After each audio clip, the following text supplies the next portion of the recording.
Good morning. आज हम आपके सामने बहुत ब्रीफ में बताएंगे that what is the pleural effusion. Pleural effusion क्या होता है, प्लूरल इफ्यूज़न का मतलब क्या है।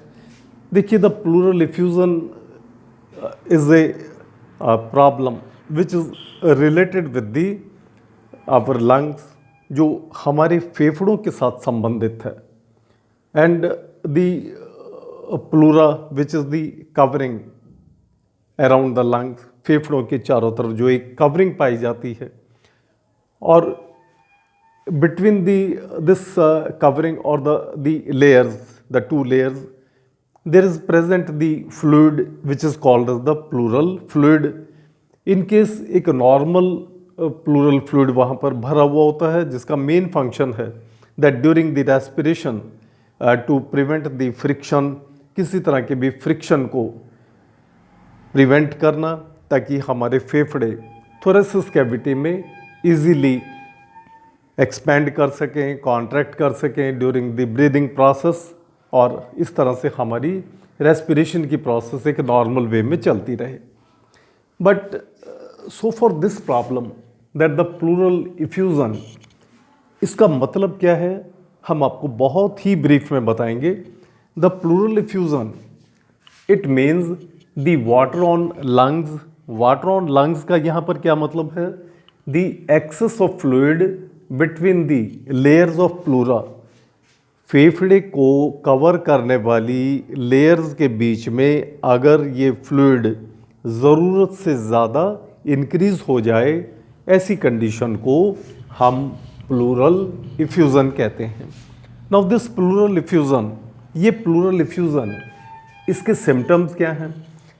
ये अगर मान लीजिए किसी भी पेशेंट को अगर ये हो जाता है, तो ये क्या सिम्टम्स, इसमें क्या ऐसी चीज़ें देखने को मिलती हैं।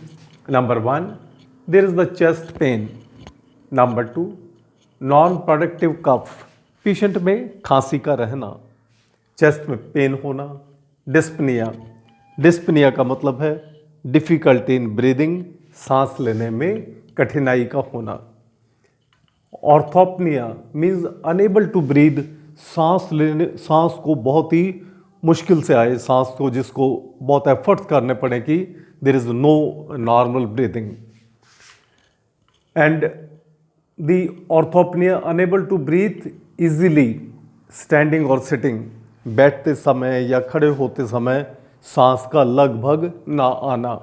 तो ये कुछ ऐसी कंडीशंस हैं जो सिम्टम्स इसके अंदर देखने को मिलते हैं। देन कॉजेज, इसके कॉज क्या हो जाते हैं, कई बार देखिए कुछ कारण बन जाते हैं जिसकी वजह से ये एक्सेस ऑफ फ्लूइड जमा होना शुरू हो जाता है, और हमारे फेफड़े के इर्द गिर्द इस कवरिंग के बीच में ये फ्लूइड ज़रूरत से ज़्यादा बन जाता है।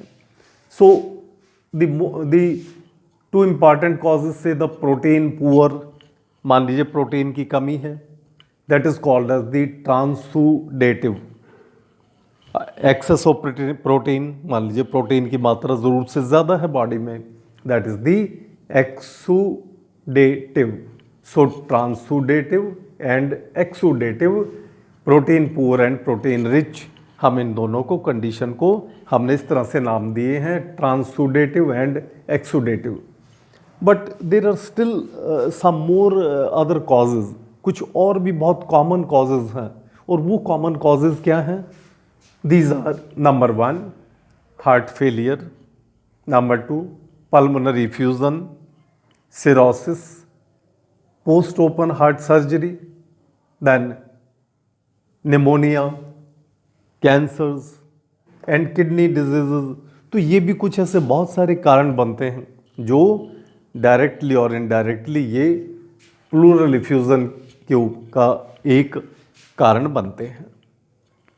डायग्नोसिस, इसके डायग्नोज करने के लिए हम किस चीज़ की सहायता लेते हैं, किस चीज़ की मदद लेते हैं। With the help of the x-rays, x-ray से we can diagnose it. Ultrasound, with the help of the ultrasound, and biopsy of the fluid.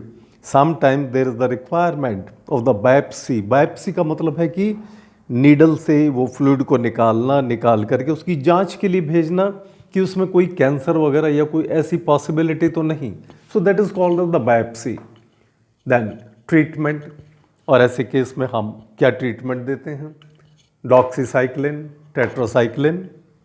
Then drainage of fluid by chest tube डालकर और उस फ्लूइड को drain out कर देते हैं, बाहर निकाल देते हैं। Chemotherapy a little bit difficult process, जिसके अंदर जो कि स्पेशली कैंसर के अंदर यूज़ करते हैं, और कीमोथेरेपी से उसको हम बिल्कुल ही रिड्यूस कर देते हैं फ्लूइड को। Likewise is the radiotherapy, again the radiation, इसमें भी रेडिएशंस का इस्तेमाल किया जाता है। और ये इस तरह से these are some of the methods by which this problem, the pleural effusion, can be cured. So this is all about the pleural effusion के बारे में ये बहुत ही ब्रीफ में हमने आपको इन्फॉर्मेशंस बताई है। Thank you very much.